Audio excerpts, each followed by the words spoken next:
Heading up the Ottawa Police Service this year, fraught with challenges. Police were often overwhelmed by reports of financial scams and hit a very dismal record, 25 homicide victims, more than in any other year. I started off our year-end interview by asking Chief Eric Stubbs about Ottawa's downtown core and the reluctance of many to even venture into the Byward Market, despite the introduction of a new community policing hub in the Rideau Centre. Chief Stubbs says he is very optimistic about safety increasing in the Byward Market in the new year, in part because of that expanding hub, because of a successful operation this fall that infiltrated some gang operations at the highest level, and work that is now underway with dozens of community partners. We also have what we call the core strategy, which has a number of initiatives, and some of it is proactive, some of it is preventative, some of it is enforcement based. We have identified the hotspot areas that are creating the most calls for service, are creating the most victims in the general area. Hotspots like Rideau Street. Right, like Rideau Street. And we have 8 or 9 of them that we're generally focusing on. And the team has been able to focus on that, and they've seen the calls for service and some of the crime rates decrease in those areas.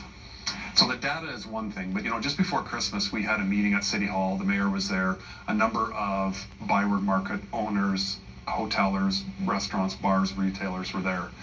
And the overwhelming message that we got that day, and that was just before Christmas, was we are seeing a visible change positively in the area. And retailers are telling you this. Yes. And it's not just retailers, it's restaurateurs, it's some landlords that own some of the buildings. They're all seeing improvement, but we're certainly not there yet. And as we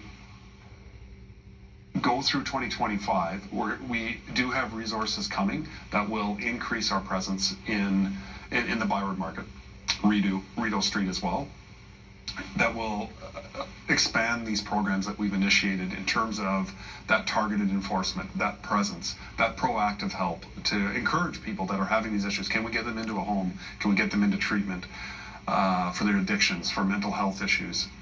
So that's our first push. Try to get them some help. But those that are creating a lot of victims every day, that's our job. And we can't apologize for enforcing the law when somebody is breaking the law every single day, be it robbing, be it shoplifting, be it whatever it might be. That's our job. If they're willing to change their behavior, perfect. If they're not, then the criminal justice system is where we have to act. 25 homicide victims this year, a record. Right.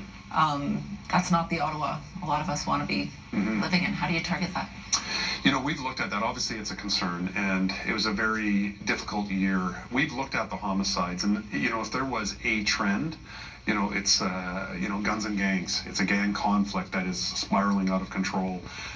We have some of that. That makes up part of the 25. But obviously, there's been some well-documented, tragic homicides this year. Obviously, in Barrhaven, we had one in that park with the Ethiopian mother. They're just very tragic, and trying to prevent something like that is very difficult.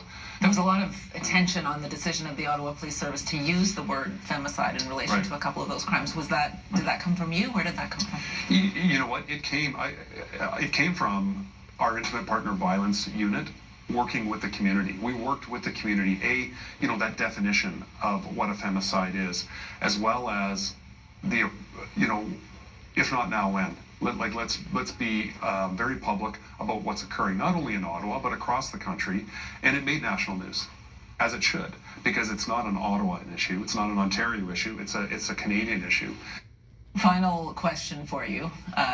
You took on this job as Chief of Police in Canada's capital at a very difficult time. Had a year to get your feet wet, then a second year to really dig in. Do you think that the relationship between the community in Ottawa and the police has improved over your tenure?